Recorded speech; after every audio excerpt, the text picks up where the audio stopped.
Okay,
I was just pushing for now. I have to change my hearing aids. There we go. Lucy said she was coming yesterday. I don't know about Patrick. Okay, yeah, I don't know about Patrick either. Lucy should be here. I mean, we're through. Yeah, Okay. So, I know, I You have can be one visitors Oh, we do? until you get quorum. Okay, Sure. great. We have quorum. Oh, it's 3 now instead of 4? Oh, that's right. Okay, perfect. Which makes things really tricky sometimes when there's 3 of us. That's true. We have quorum. That's true. Oh, that's why Jimmy decorated. Hello, Ken. Agreed. How are you? Well, good morning, everyone. We're going to go ahead and call the meeting to order. Hi, Commissioner Gold. Can you hear us okay? Okay. So I've kicked it off on my end. And just a reminder, we have mics in the ceiling, so please speak up for all of us commissioners and council and mayor so that folks online can hear us. Great. Well, I need to go ahead and call our meeting to order. So I don't know if there's somebody that calls the roll or we just recognize that we're all here. We have a quorum. Great. All right. We are convened. Perfect. So I guess I'll just kick things off and just say that this was a, request by I think both agencies to get a better sense of where the city is at and the plans and work that you've done and with Vision Zero. And I'm excited to have a presentation from Bree. And is it all right if we, obviously this is a very different style, work session style, so we're good to just pepper you with questions, Bree? Okay. Thank you for being here. I feel like I need a little booster up here, though your podiums are a little taller than ours at City Hall. And these slides should be up.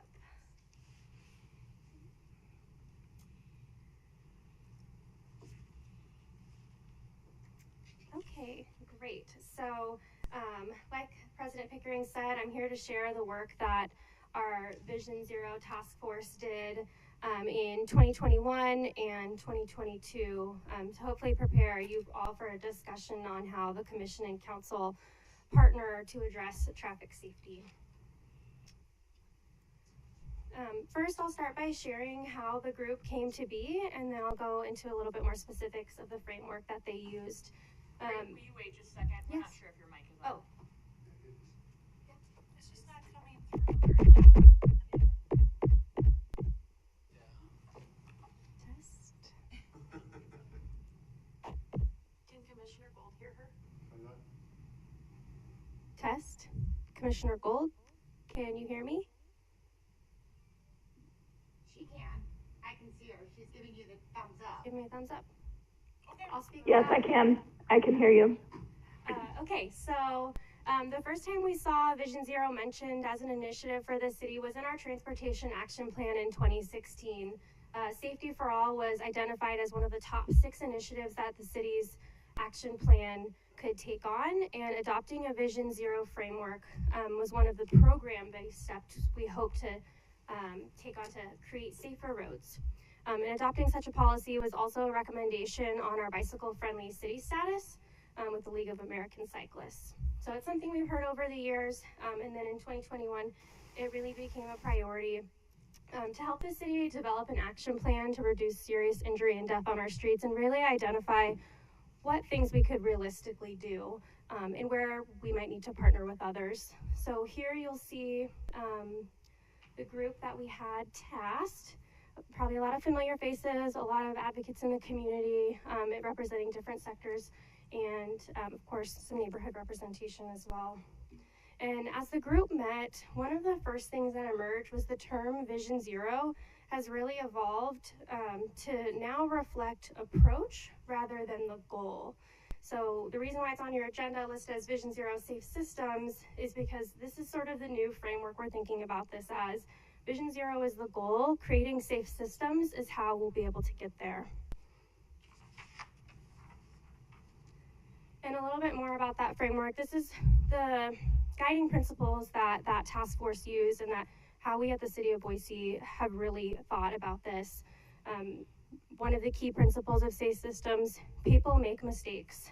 People will make mistakes and human error is inevitable. But our system can be designed to accommodate those inevitable mistakes, and those mistakes don't have to end up being fatal or cause serious incapacitating injuries.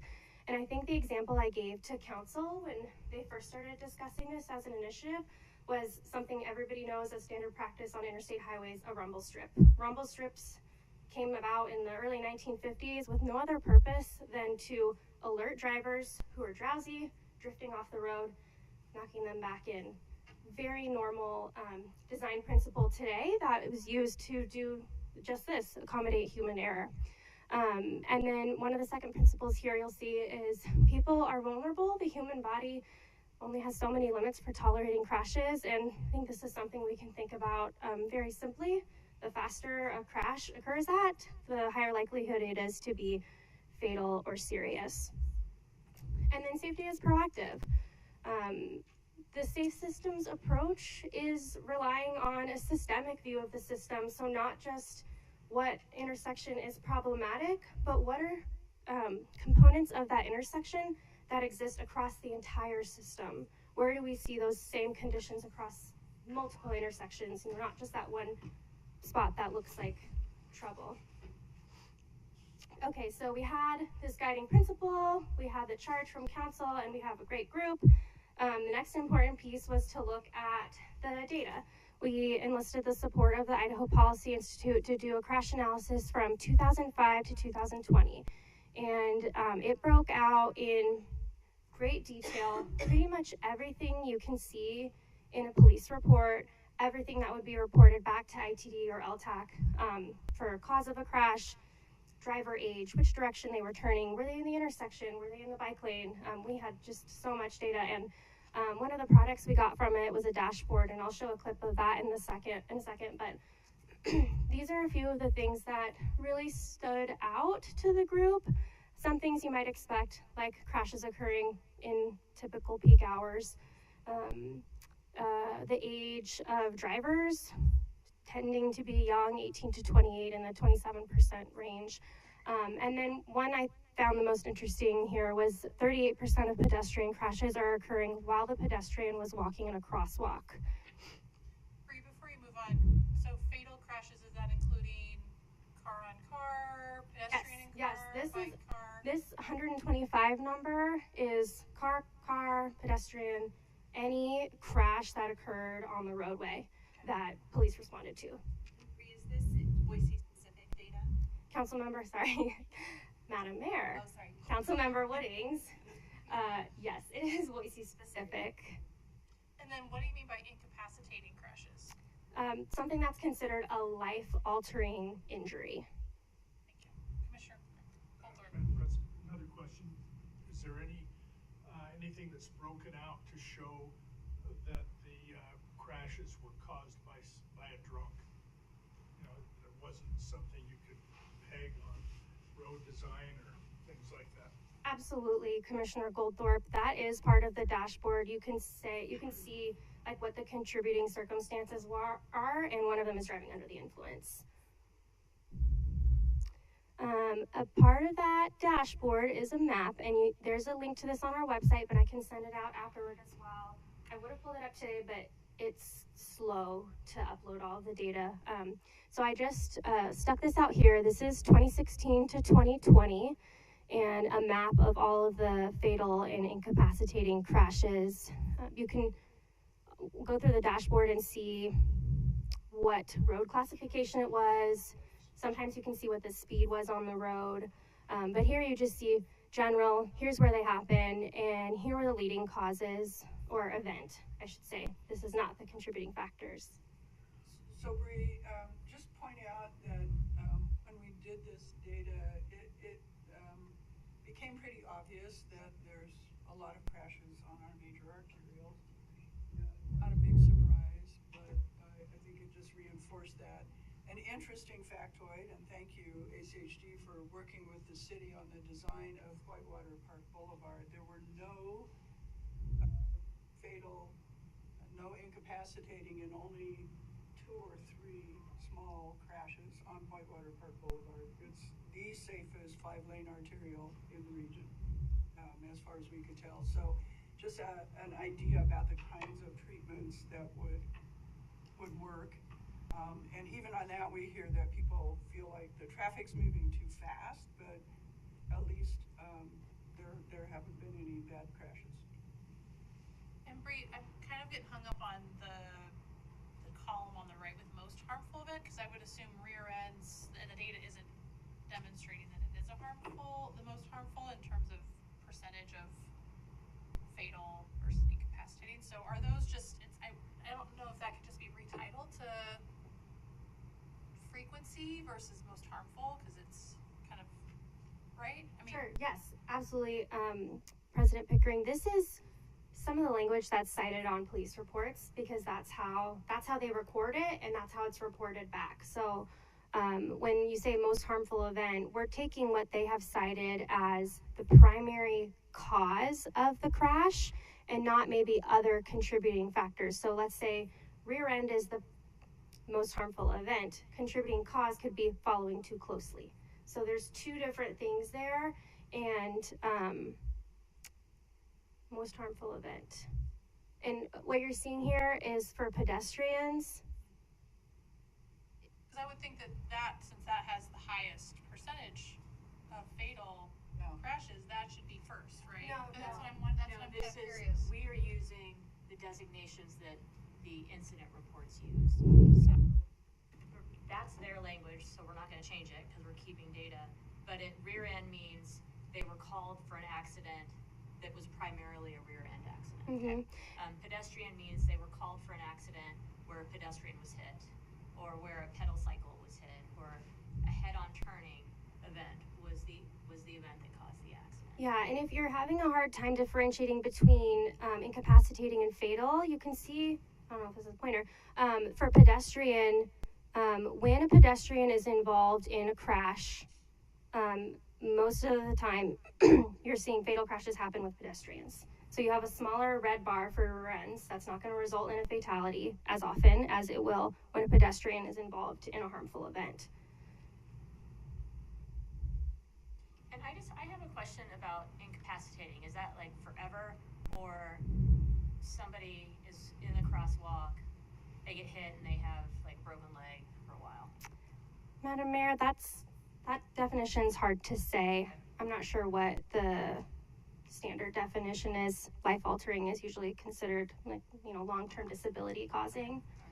But maybe like breaking is just incapacitating or minor injury. Commissioner Hanson? Madam President and Madam Mayor, I just think it's interesting that the three that have that no fatalities are parked cars, concrete barriers, and sideswiped, because there's a physical, protection. Of course, the car itself is providing physical protection, so Yeah. And concrete barriers can be. President Pickering, on other parts of this dashboard, you can layer in other things like the contributing circumstance, and that makes the column on the right make a little bit more sense. So I'm definitely going to get you the link, and then you can kind of play around with it yourself and see how the most harmful event changes depending on what other factors you're layering in to look at. Well, and just an observation, my district encompasses Fairview, and it's really jarring to see how many crashes are on Fairview and comparing that just to that snippet of State Street. Sure. And that's really telling. This is something we looked at as well when we were looking at really the difference between U-Stick and Fairview, the difference in types of crashes. If you think about the conditions on Fairview, you have a lot of front-on businesses with drive access directly onto the arterial. You also allow left turns from exiting those, so you have people making left turns maybe across 3 lanes of traffic, so it's not terribly surprising.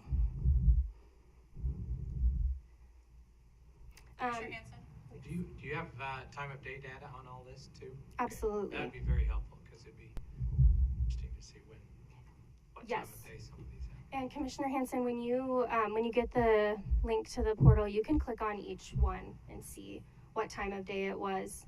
And one of the other tabs is intersection lighting, and we saw that crashes that happen after dark tend to be more DUIs.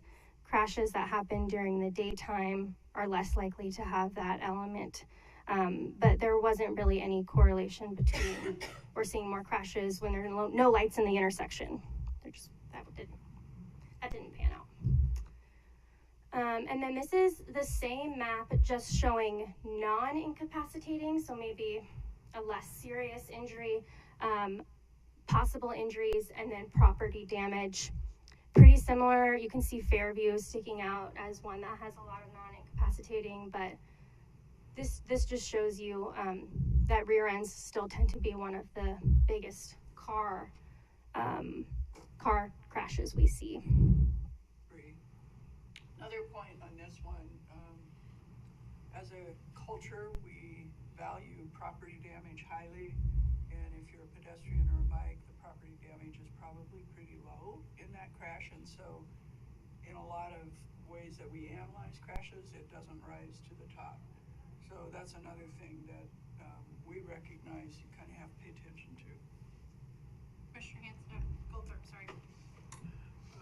In 2015, when we were considering putting a median all the way down Fairview from Orchard to Meridian, we tore this data apart like nobody's business now in 2015, but we did discover that those rear-enders were the prevalent thing. There had been very few relative to the rear-enders, other types of collisions, and I don't even remember if at that point in time there'd been a fatality for all the years we considered on Fairview. So, but there is a continuing access problem. Mm-hmm. And President Pickering, Commissioner Goldthorpe, that might be an updated consideration if you look at what's been done since 2016. How has it changed? What new businesses have arrived on the corridor? What new access points have arrived on the corridor? That might be helpful to look at. Okay, and then finally getting into the group's recommended strategies and timeline. We have made our way through some of those immediate ones. City Council endorsed Vision Zero via resolution probably about a year ago, almost to the day. And the goal was to explore strategies that the city could implement to reduce crashes by 50% by 2030 was their stated goal. And then we didn't end up working on some of these with you all because you worked on it already without any partnership. Example, the bike lane delineators, really waiting for the results from you all on the Maple Grove project. When this was drafted, that was going on, so that's why that didn't come to you in any other way. And then we did develop a webpage to share information about the city's commitment to Vision Zero, and now we're starting to move into some of these other ones, creating neighborhood traffic safety toolkits, targeting what is traditionally the education component of Vision Zero, one of the 5 E's to tackle traffic safety. And then working through these other ones will be really interesting because, as many of you heard at Compass yesterday, they were awarded a $400,000 Safe Streets for All planning grant.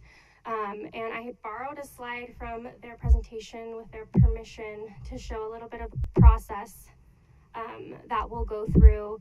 This plan may not be underway for another 7 months. So I'm showing this to hopefully get you thinking about what we'll see in this plan, but also what things we might want to do before then.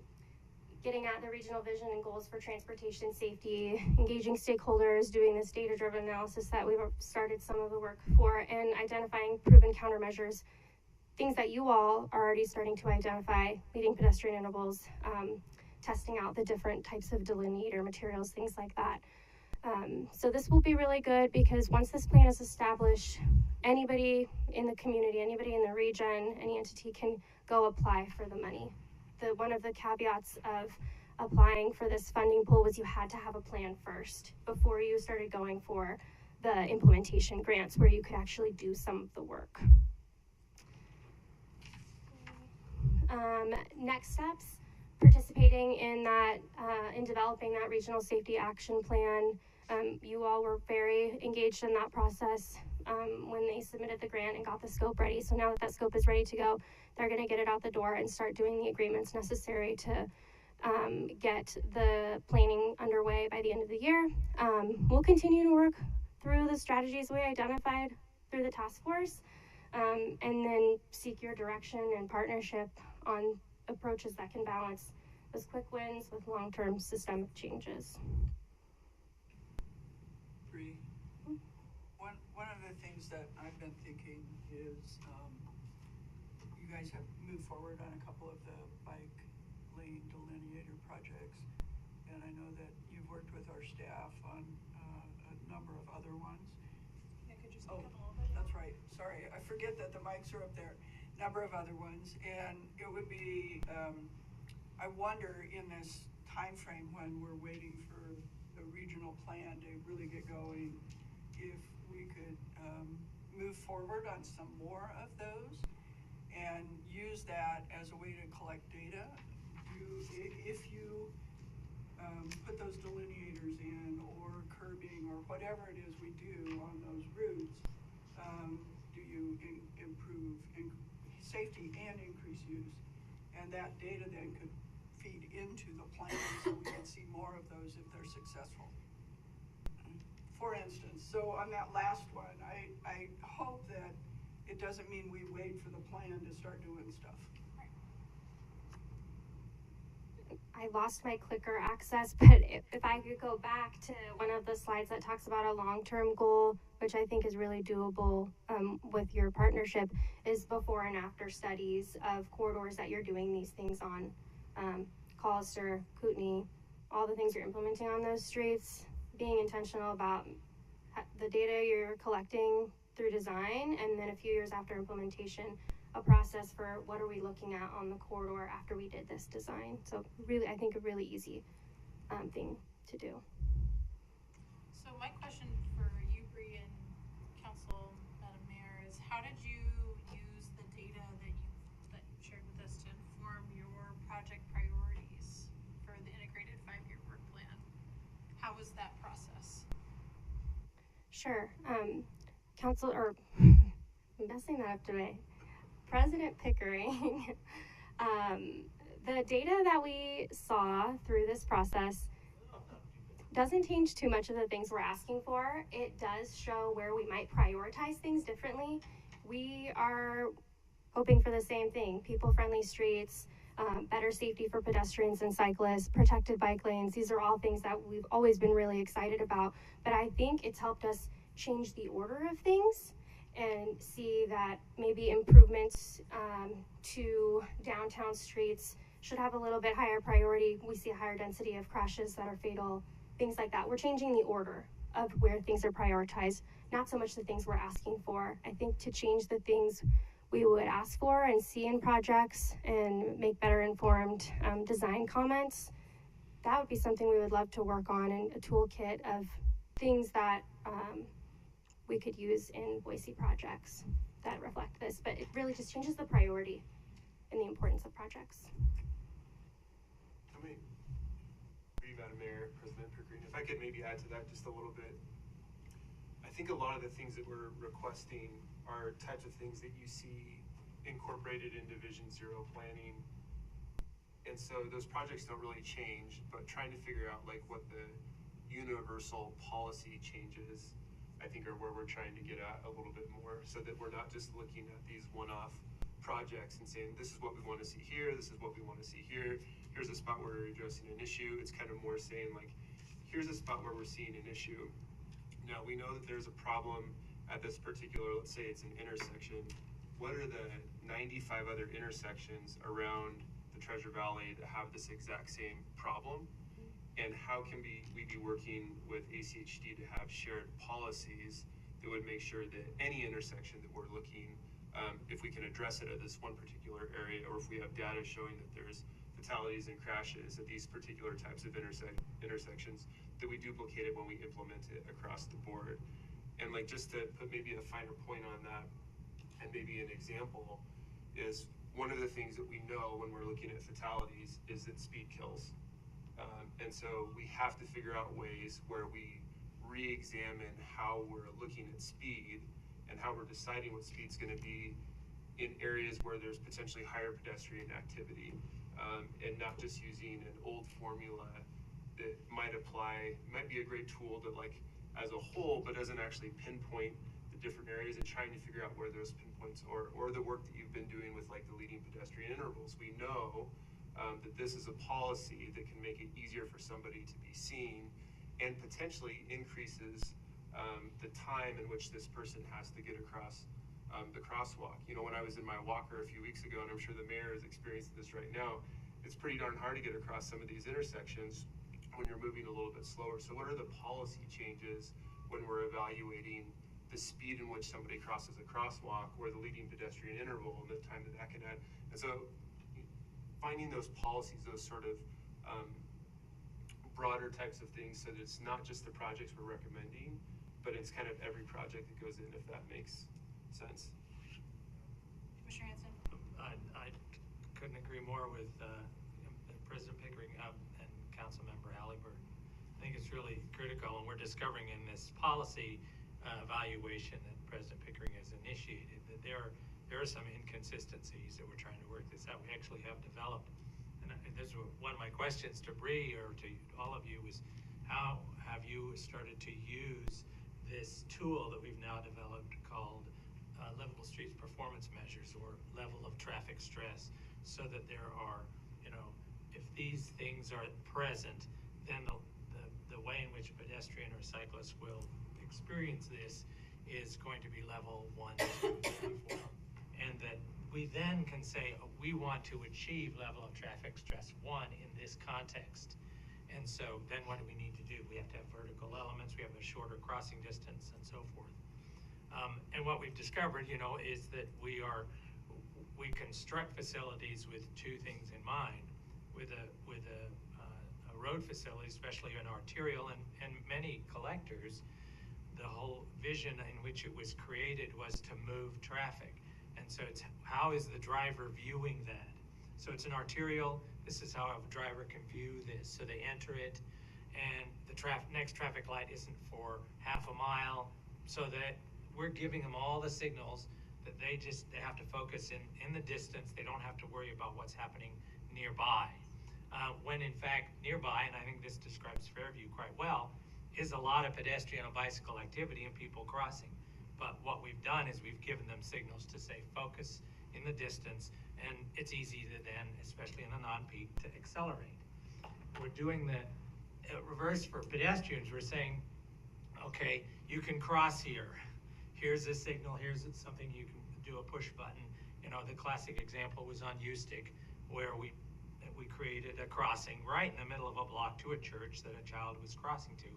We were giving them the signal, it's safe to cross here any time of day. They pushed the button, crossed the street, but those two signals, one to the driver that you can go as fast as you want on this stretch, and one to the pedestrian that you can safely cross here, led to a fatality. And sadly, both families now live with that for the rest of their lives. So that's trying to work out how do we make those mesh, so that we don't create conflicting signals in both places. And part of, I think, what our struggle is to figure out how to then, as places change, the urban environment downtown, activity centers like up at Push and Pour on the bench, as activity centers change, how do we then change the signals that drivers and pedestrians are getting, so that they're consistent, so that a driver says, okay, I've been on this road, I haven't had to expect pedestrians. Now I do. So what are the physical things that are telling them? I think the delineators on Maple Grove are a little tiny start towards that. This is what you can expect. There's a school here. There's going to be a lot of children, a lot of activity, but we have to figure out something in our policies so that there's consistency and there isn't this sort of argument of, oh my gosh, if we do this, then we'll delay traffic, or if we do this, then nobody's going to invest in this area because it's just going to be too unsafe. Madam Mayor, President Green, that's a really great comment, Jim. And I think one of the things we're exploring as a city right now with our zoning code rewrite are those very questions. You know, people are asking to be able to walk to things. And so how do we design our city to respond to those wants and needs and this future that people in Boise envision? And how do we have a transportation system that also respects that future vision for Boise, where people are able to walk on some of their daily errands and maybe they're not having to get into their cars for every single thing. So it's a really interesting nexus, and I'm glad you brought that up. I might just follow up. There's a lot of areas in the old parts of town that it's so well connected, but as a result, people do use them to cut through to avoid traffic on others, and so they need to be given a signal that this is also a neighborhood and that they can't exceed the speed limit of 20 or 25 miles an hour. So there's, we have an old system where we leave it up to the neighborhood to go and collect the signatures on a petition. So the burden is on them to prove, to make their neighborhood safe. And yet we don't apply that for the burden on, you know, other traffic infrastructure that might be needed. So that's a big thing, that a policy change would be very helpful on collector streets, local streets especially, where you do experience speeding. The Nespers project is a classic example where it's just designed to go fast, and a lot of people, to avoid Overland, take Nespers, but they're driving by a school, and it's a bus route, and there's lots of stuff going on there. So it's not consistent with what Overland's designed for, so they need to know that by the way that street's designed. But our policies, we're taking so long to do that. We're doing Kootenai this year, because Kootenai got their act together. That neighborhood's much better organized, got a signature, got a petition. As you know, the demographics of the Nez Perce neighborhood is very different. But fortunately, we're going to be finally addressing exact same kind of concerns that we addressed. But we do need a policy. I think I agree with Jimmy. We need a policy change so that we don't treat those disparately. Commissioner Goldthorpe? Sorry. We could probably change the wording on our policy, but I would remind the commission that it's been a couple of years since we required a neighborhood to do what Jim alluded to. We have been using the neighborhood's opinions and requests and the 5-year work plan and other means that make their wants happen quicker, and it hasn't been that we want them to do what used to happen 5, 6, 8 years ago. We're not doing that any longer.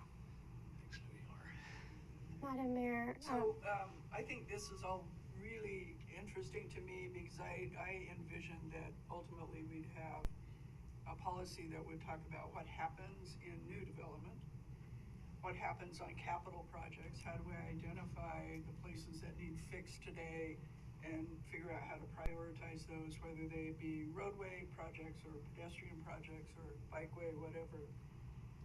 The third thing that we haven't, I don't think, thought a lot about, and the zoning code rewrite has really highlighted it, is what is the appropriate role and the appropriate time for ACHD to comment to us on a development application more comprehensively than at the plat level and 1 or 2 little things, you know, right around the development or adjacent to the development.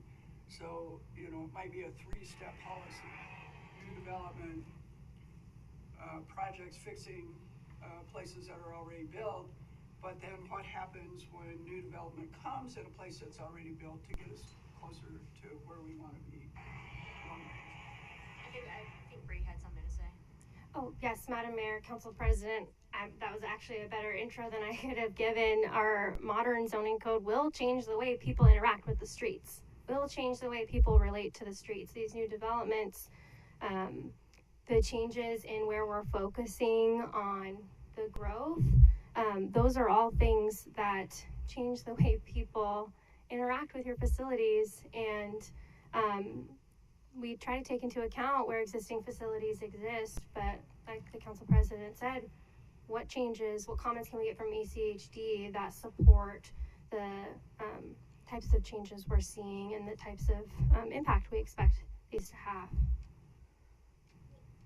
So Madam Mayor, I think to kind of respond to your point, Elaine, I think when you guys presented just the high level zoning code rewrite and the structure of that, like, I'm gonna butcher the name, but that meeting before, right, like, and having ACHD staff be part of that meeting, I think is an amazing no-brainer to me. And so I would just say we are on the same page. We want to be able to coordinate and understand where, because we see those issues too at the commission, where it's like, oh, it went through this process and then we all are realizing that this isn't the right fit for whatever reason, or we have to fix something after delays or waiver of policy, right? All of those things, and that it can delay the whole process, and that's not what we want to contribute to or be a part of as well. So I would just say that back to you is, if you can provide your initial thoughts or ideas of how we can be better or be more efficient in that, and where staff could participate in coordination with your work, I think you leading that conversation would be beneficial. And then we can work through, is that the right time? Does that jive with our policies? And we can respond accordingly. So I think if you can take the initiative on that, that would be great. Well, and Madam Chair, that's the intention. And right now in the modern zoning code proposal is an early meeting. It creates predictability for neighborhoods and residents. It creates predictability for developers, and it also would limit the amount of times that we're played off of each other as different agencies. That has got to go through the steps before something is fully brought to you all. So it'll be in front of planning and zoning in April, and then council in June. It's out right now, and if I understood correctly at the last meeting, our staff had said, yes, this was a proposal, but of course they would work with your staff to make sure that it worked for everybody moving forward. Once it is, our staff gets the nod that yes, this is the direction that planning and zoning and council want to go. Madam Mayor, President Pickering, I think this is a really good conversation. I think that it helps us put some of these policies and recommendations into place. But I also think it's a little bit separate than Vision Zero. I think it's communication kind of around the zoning code and the way that we work together to find commonality. I think with Vision Zero, and when I look at that bullet point of partnering with ACHD, to me it's really sort of figuring out like what are the existing policies that you have that are really, really good, that sort of add to this that are identified. So like the level of stress and the things that we've already been working on with bikeways is like a really great example. Upcoming policies that you're already planning on, like the leading pedestrian interval, and then new shared policies that we're sort of exploring together, and then also exploring as Compass builds out a little bit of this plan and other things that we can be working on. But then I also think that the final part really is that dashboard of taking all of those things together, putting them in the same place, and then when you implement them, measuring whether or not they're effective, and if you're moving the needle in the right direction. And hey, we've done this in this area and it makes sense and it's reducing the issues that we've seen. You know, the example that we've talked about most recently is along State Street where there was a recent fatality. If we can implement something there, and if we can see that it has the effect that we need, that it makes it easier for us to then say, we need to apply these same effects to other areas. And so I think that that's kind of what, what my hope is that there is sort of a shared effort to combine the systems that you're already working on, the systems that, we want to see, and that they're in a location where we can measure the progress that they're making that can inform us, yes, we need to do this faster, or no, this actually didn't have the effect that we thought that it was going to have, if that makes sense. So, Bree, I think what would help me, could we go back to the slide with like your timeline? Maybe. Because I think piggybacking off of that comment, I want to know like what's next and how can we start working together on this. And obviously there's so many facets of this, right? You're talking about systems, you're talking about existing deficiencies, retrofitting or projects that are on deck, right? There's all these different components. So where are we exactly like in this whole time frame? Bree? Sure. And Bree, I'd also ask you just to delineate as well the different roles of kind of staff engagement and policymaker engagement, because there are great professional teams here at ACHD and at the city that have the expertise, particularly in this agency, have the expertise to do a lot of this, and then some roles for policymakers look at policy. So if you take it with that approach, I think it would be helpful, because it's our intention that our teams work together because they're the ones with the most expertise on these things, and then bring us the policy questions that we need to handle. Sure. Madam Mayor, President Pickering, I think a good example is what you're about to see this afternoon on the commission agenda from Ryan's team, the leading pedestrian interval plan. That's an example of something staff and is now presenting to policymakers. So I'm thinking about that while I'm thinking about this, because we don't want to duplicate any of the work our respective teams are doing, but whatever is learned through this LPI implementation process, maybe there's some things that you learn as you're implementing that we can use to implement things like or develop a high injury network, and to review the speed limit setting process to create alignment. And some of these things can be done together. As far as what city staff will start taking on now and is already working on is the neighborhood traffic safety toolkits. That's sort of our next step. That's the next thing we think we can do as staff without like a high level of policy support.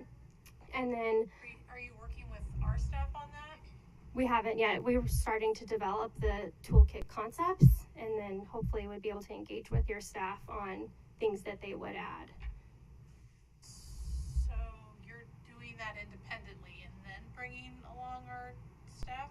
Yes, we'll start it and then work with your staff on iterations of what they hear from neighborhoods. This is the neighborhood traffic safety toolkits are a tool we hope to push out to the neighborhood associations.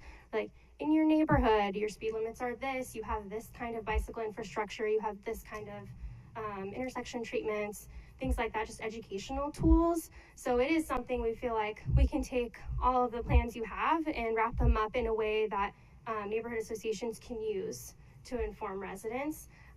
That's why it's not as iterative of a process where we need a ton of input, because it's all already available to us.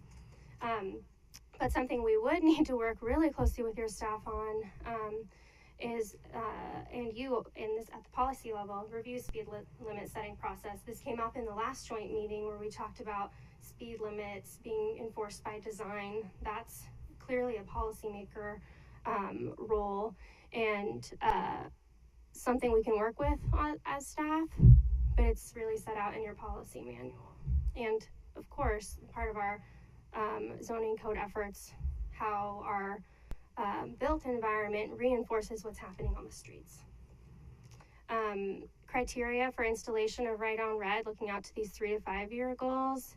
This is something we would have to work together on, because we have this land use perspective that says, here's where schools are, here's where really high pedestrian environments are. Like, we know that information, and then you all know how the intersection functions for traffic and how it needs to function, and how those two can work together to create maybe some criteria for installation of right on red.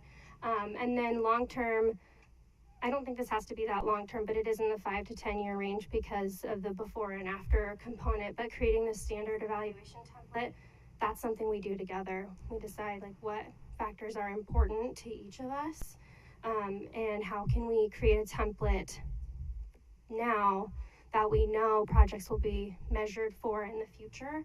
I don't know if I as clearly delineated who's on first and where we're starting, but no, we're starting here, working on some messaging to our residents about traffic safety within their own neighborhoods, and then working with you all, maybe we can get into some of the high injury network map analysis and speed limit setting. But I would yield to you. Remember, excuse me, remember that we did this internally in the city, and it wasn't, in collaboration with you. As I look at it, I think there's a lot of opportunity to now expand it and broaden the collaboration on some of those projects, especially the neighborhood traffic safety kits. Make sure that they're in line with the policies, and I know that our staff's looking at your policies to develop them, but get you involved in that.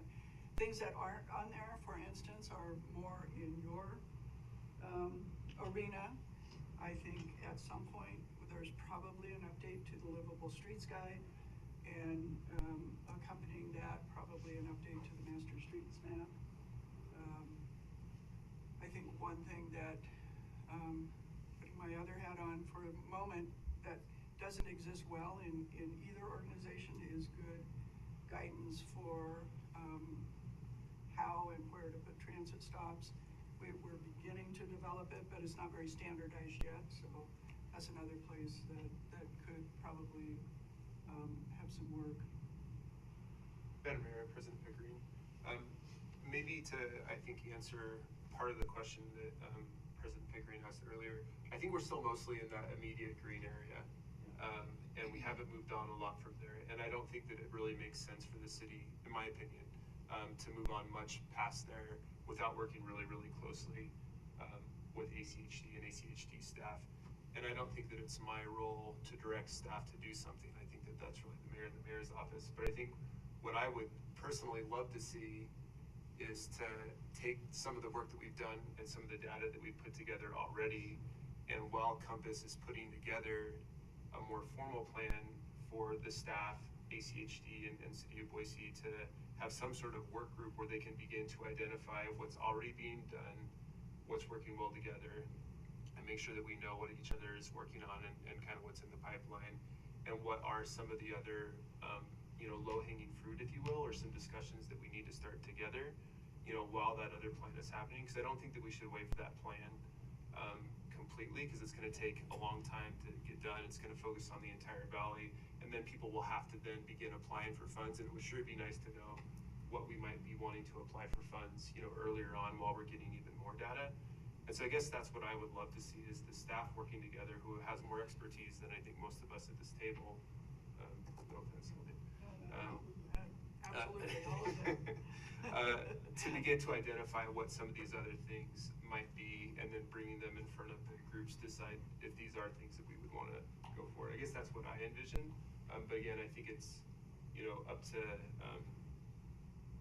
the entire group, and certainly up to the mayor's office on how we would want to direct staff. Well, and I agree with you. I think that makes a lot of sense. And this was what, we started this a year and a half, 2 years ago, looking at, because of the leadership of the two of you wanting to look at safe streets and Vision Zero.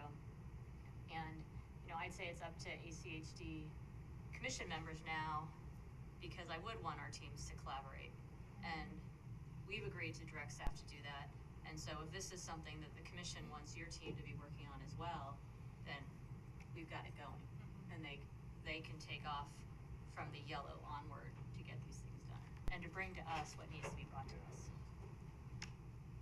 Commissioner Goldberg? It's been decided that we're going to allow our staff to take more risks and innovate a little bit without fear of us or anybody else in this agency.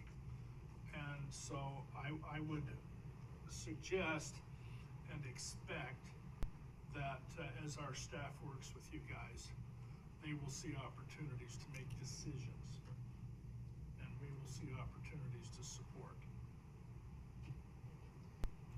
Before Commissioner Hanson, one quick comment. So I think also, yes, absolutely, Madam Mayor, and I think not to repeat the whole neighborhood traffic safety toolkits, I think that's something that I've noticed with my neighborhood associations, that they really need that type of information.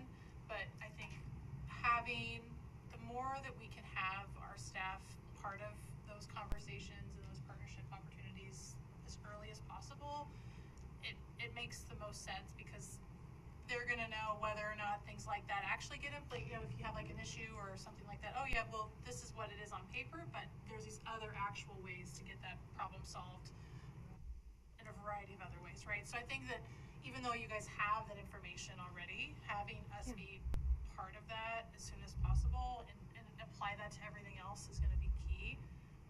And then also, we've been, made, in addition to Commissioner Goldthorpe's point with our staff, we've had some really big progress with our own efforts as well. So with the LPI, I don't know if you guys saw the mini sweeper out front. We've got 2 other ones that are coming. And so I think just the more that we can also share what we're working on and how that also impacts and benefits your vision, I think it's again, we want it to be both ways, and that's what we hope to achieve as well. Well, Commissioner, did you have something else? 2 things. One is a lot of the ideas that we're working on were generated through conversations, discussions in our advisory committees. They're tremendously valuable. The 4 commissioners who are here regularly attend and listen in, and they talk about the exact same neighborhoods that you're representing. So that is a really good source of those kind of ongoing discussions. And I'm not too sure, but figure out ways in which your staff, you can sort of understand where we may be going on that. A lot of the discussions about whether the 85th percentile, it really makes sense anymore, or it makes sense in certain contexts, is going on in those advisory groups. Access management was raised by a neighborhood. The whole access management stuff was raised by a neighborhood, and then we found it in several other places, was whether that conflict in policy. Crossing distances, crossing intervals, does that make sense in some contexts? How do we weigh those? We also have, you have the neighborhood toolkit, but we also have our neighborhood plans. We go through a very comprehensive process of updating our neighborhood plans, and that should be in there. They should be using those tools. And of course, then the reality is that not all neighborhood associations are in a position to do that. And so then the reality is, for several neighborhoods, I just sort of step in and help them. And sometimes it's a different person every time, because they're not as, they're all volunteers. Some of them, like Barber Valley, oh my gosh, they're structured and they meet, and oh my God, they got officers, and others don't. So how do you make sure that it's not this imbalance where we've given a toolkit and the ones who are best prepared can use it, and those who perhaps really need it, how do we make sure that that balance takes place? So those are the two things that are sort of place in your think about how you interact with our advisory committees, and how do we strengthen our neighborhood association outreach, or even provide some equity between neighborhoods. President Pickering, Commissioner Hanson, as we start putting these together, we know who those neighborhoods are we don't hear from very much, and we know who the ones we hear from the most. But we also enjoy really open communication with your staff. We have a monthly, regularly scheduled meeting where we can bring little things like this or bigger things and talk through things like that. So we have the forum to discuss them and can bring them along the way.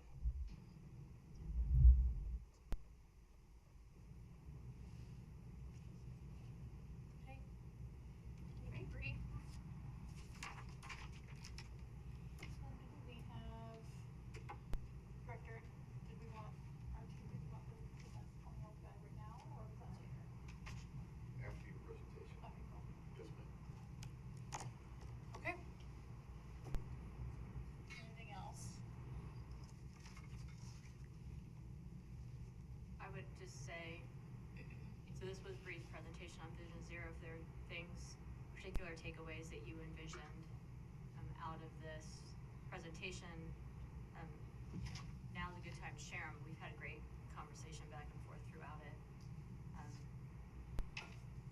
But I hope that you heard and Bree heard that there's opportunity for staff to work together.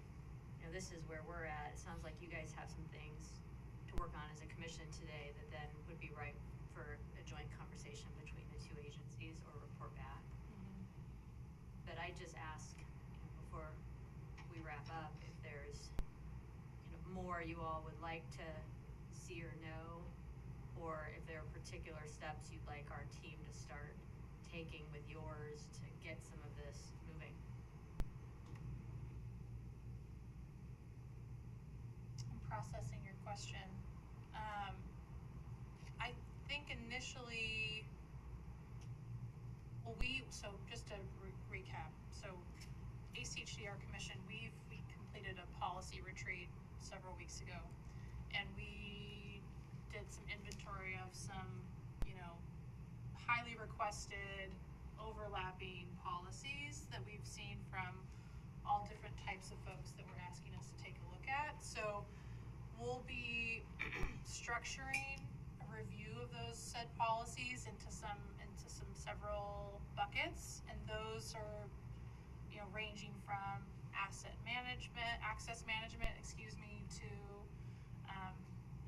requesting traffic calming or project retrofit. So I think your point about how do we address new development versus existing, like those pieces were very much the conversations that we had at that retreat. So I think, because I'm thinking of okay, how do we operationalize and move forward at the commission level, is that we'll be presenting and having work sessions on those various policy potential amendments. And so what I would like to just see and have is your guys' involvement, whether that's testifying or coming to a work session saying, hey, this is where we're seeing this conflict, or how this could provide a solution to feed into Vision Zero, or this supports or doesn't support this, as well as our zoning code rewrite, that's coming.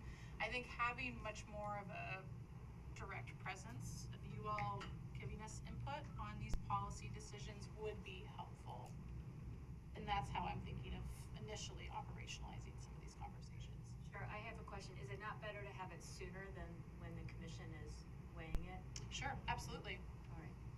Because in my mind, it makes more sense, just as we're talking about how we streamline the process where our staff talks early in a development application. In my mind, at a work session or a commission meeting, for us to send somebody to testify is really too late. Much better off to have our staff working on it together from the beginning and providing feedback than asking principals to come and tell you at the last minute. Yep, love it. Maybe, sorry, Madam Mayor and President Pickering, maybe it's a little bit of both. So really working together in the development of some of these policies, and then when the policy is up for adoption, really showing our support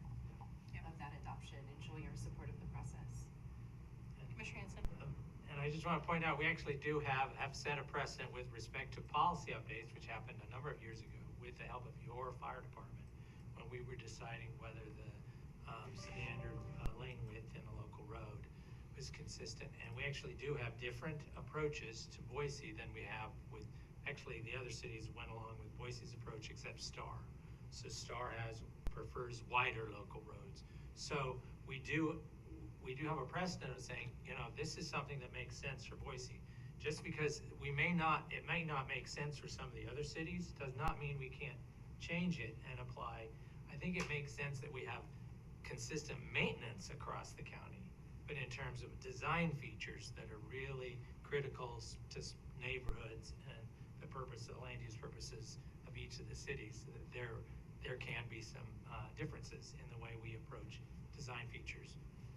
So just know that that's not an obstacle. If you say, well, that's the standard, we have to now convince Meridian to go along with it, and Eagle and CUNA and Star and Garden City. That's not necessarily the case. We could approach it differently, and in fact, we could then show how it works in different cities. Madam Mayor, President Pickering, I don't want to put anyone on the spot, but I don't think that the city's Vision Zero resolution has any teeth unless ACHD has a similar vision or a similar resolution, whether it's a safe systems or a Vision Zero. I don't know what staff's bandwidth is, and I know that there's a lot of stuff going on, so I don't feel comfortable making recommendations to what staff should do. But I guess my recommendation would be that the city get together with ACHD, that the mayor's office get together, potentially, I guess, with President Pickering or President Pickering and Director Wong, and to figure out what a task force would look like with all the recent deaths and fatalities and injuries that we've had on the road, and trying to put together a formal Vision Zero task force that takes our initial steps, but actually includes ACHD, which would have been stronger to begin with, and figures out what a timeline would actually look like for us to be able to put some of these things forward. Because again, I just don't know that the city's resolution and the city's plan has anything unless it's a joint effort with ACHD at the same time. I think all these other discussions are really, really important, but if we as a city want to move forward with Vision Zero, we got to a certain point, we couldn't go any further, and we need to be working with ACHD in order to do it. So my recommendation would be for us to examine putting forward a task force that consists of our staff who have expertise, as well as some of the people in the community and the neighborhoods that Commissioner Hansen was talking about, and trying to figure out like what exactly are the next steps that we would like to move forward in this specific effort. That's what I would like to see. Commissioner Golder? And I would think that if our agency and the commission goes this way, that we should probably do it by resolution, not by policy changes, because we're a county-wide district. And what we might be asked to do by the city of Boise will definitely be different than what we're asked to do by Star, but it won't be the same. In response to you, Jimmy, I think we've got staff partnering with the city of Meridian and West Ada on a task force to evaluate and work through the challenges to reduce crashes amongst all users really in Meridian. So we're already doing that work with one second largest city. So obviously we can work with staff and see what our capacity is, but I mean, it makes sense that we're already part of that task force in one city, and I think it would make a lot of sense to do that with another one as well. But obviously, we can consider that. So I like Jimmy's suggestion, figuring out a way if there are other cities in the county who'd want to participate to make sure that you guys don't have to duplicate your efforts. This probably makes perfect sense. I have one policy question that I just like to put on the table because I don't know, I think it was sort of highlighted in the recent development applications off of Vista and Victory. It's long been your policy that you get into deep mitigation and comment at the plat level and not before that final plat comes forward or the preliminary plat comes forward. And there are some places where it makes a lot more sense to look at the overall picture and then dig into the details at the plat level. So as you're reviewing your policies, I hope that that's one that you'll review, figure out what are the thresholds, what are the places where it would be maybe more important to have that first look at the overarching level and then dig in on the specifics at the plat. I appreciate that you guys are doing that work. Thank you. Sorry. Oh, no, that's okay. And thanks for saying that. I can't tell you how many hundred times I've had conversations with developers about that very thing and have asked them, with very little success actually, that if they feel like they're coming up against a roadblock or something, to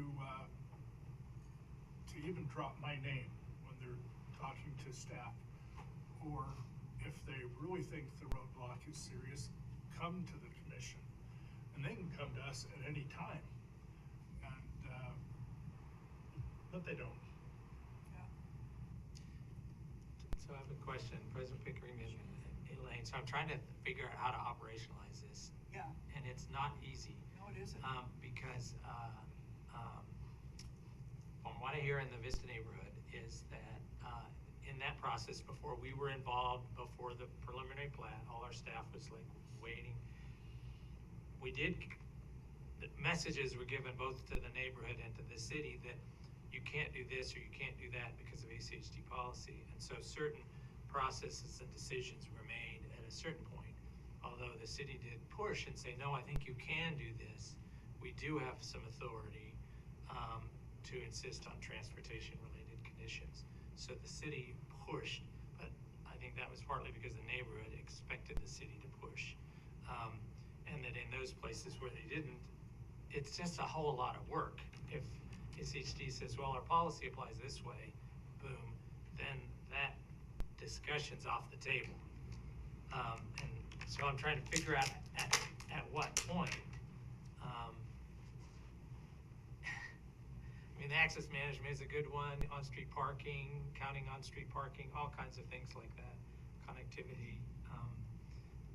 Those are the kinds of things that that neighborhood was concerned about. And that from what I can tell, you guys responded and said, we would like these things.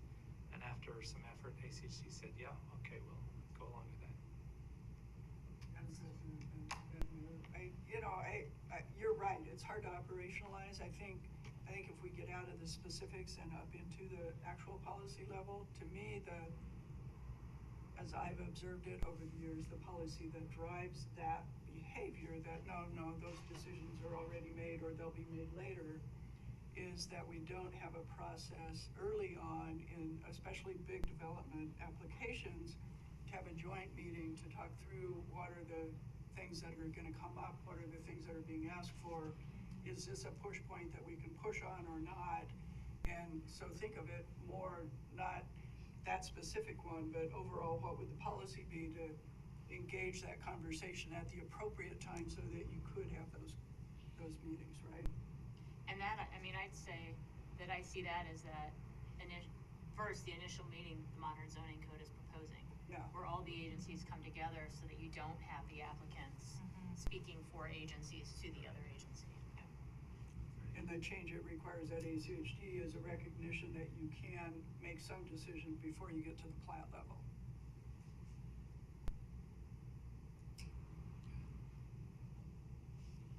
So I'm sure some of you have seen, we rejected the bid for the downtown Boise improvement plan State Street project last week. We have a work session today about how do we move forward. That's obviously a very important project. Anyway, I don't want to put the cart before the horse, but I think I just would like to plant the seed now that I think that project in particular would be a really great one for us to cut our teeth on in terms of knowing, let's put these principles into practice and what design pieces variances would you want to see to make sure that it is in line with that speed limit that you're looking for, that complements the vision and the development patterns that you know are gonna be happening there. Cause I think that communication, that coordination, I think we could work on that, and we can have that hopefully results in a better product and a better project with that State Street project. So I would just hope that we can leverage this conversation and lead that into the State Street project. Right, and one of the things that I've asked for around this one is from your staff and your team, those tools. So as, you know, we want to be mindful of the fact that ACHD and ACHD's team are the street designers, managers, maintenance keepers, etc. So I would like our staff to be supportive in sharing the goals that we have, and really look to you all, as I said last week before you reconsidered, to demonstrate, you know, the data that helps us understand that a change that's different than what was already proposed would meet our goals. The design features that your team would propose in designing streets as they do to meet the goals that we have as a city, I think is the appropriate way for our agencies to work together. Thanks for that feedback. Sure, Goldthorpe. Yeah, I think that, as I mentioned last week, every single one of the questions that we had, or that was discussed about changes on that particular project could have been done and could have been accommodated within the budget that we had already set.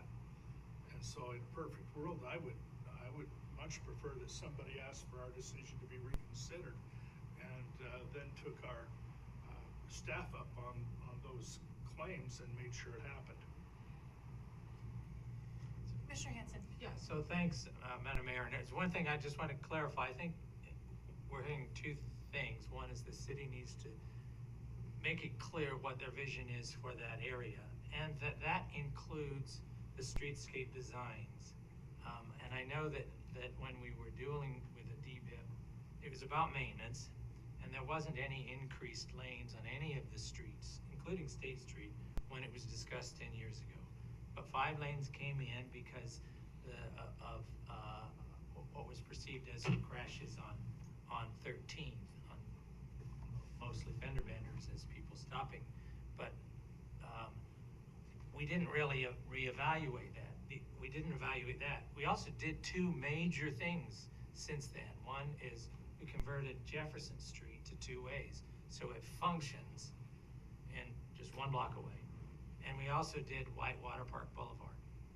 And its function, the whole purpose of Whitewater, which started out as the 30th Street extension, was to encourage people who were going to the south part of downtown to get off of State Street and come down Whitewater. But because we haven't made any changes on State Street, they continue to come in and on that. And so level of service or the activity on Whitewater is still pretty low. So we haven't done any of that analysis. So I would hope the city, as we go in and dive into the details and say, you know, given the changes that are taking place on Jefferson and other downtown streets, Whitewater Park Boulevard, the effectiveness of the 27th Street design, which the city was very instrumental in helping us push for, was controversial because the perception of going from 4 lanes to 3 lanes wasn't going to work, and it actually works much better. All that has happened in the interim to use that to then evaluate this. And so that's what I would ask the city to say, you do have a role in helping to develop design on what would be a critical, 5 blocks. 6 blocks, 8 to 15. Madam Mayor, President Pickering, I agree with what the mayor said. I also agree with what Commissioner Hanson said, because there's something that's very different that's happening in this area when the original design came through, in that like the 11th Street area is going to be completely transformed with the YMCA project, with the 11th Street bikeway. We've got a new development that's coming in on 16th Street that's multifamily, designed around walking and biking. We've we've got another new development that's happening, I believe it's 9th and State Street where the bank is, the Mid-Century Bank. And that is gonna set a precedent, 8th, that's gonna set a precedent there for making sure that the downtown and north end are connected, the way that people move to and from, and it also means that there'll probably be other future development on the other side of State Street as well. So we know that this is gonna become one of the most heavily used pedestrian areas in the downtown area, where people are living and then walking or riding to where they're needing to go. And so, yes, I think we do need to rely on ACHD staff, but we know that nobody wants to walk across the 5-lane road, and that it's not the best day for a pedestrian to do that. We know that we need better speed. We know that we need better crossings. To your point, like, what are the Vision Zero things that we could put in there? And so I do think that this is an opportunity to do it. And I think that, like, ACHD staff needs to be very, very informed that we've just approved these developments. There's more to come, and every single one of them has parking reductions to try to get people to walk and ride more to the places where they're gonna go to encourage that lifestyle. And so, yeah, putting in a, potentially 5-lane high-speed road or something like that in the middle of it isn't going to help achieve those goals.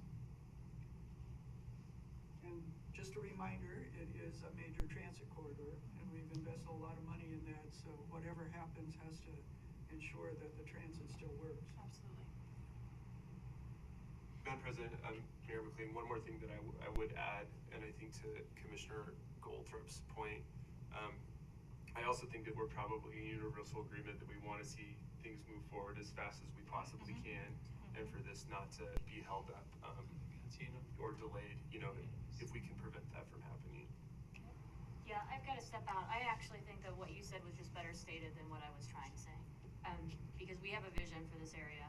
There is going to be future development. We ought to be talking, but I do think that it is not and cannot be just on the city to say, here's the plan we want, that our teams have to work together on this so that we're doing this in agreement and collaboration, because ultimately we rely on your agency to help make it happen.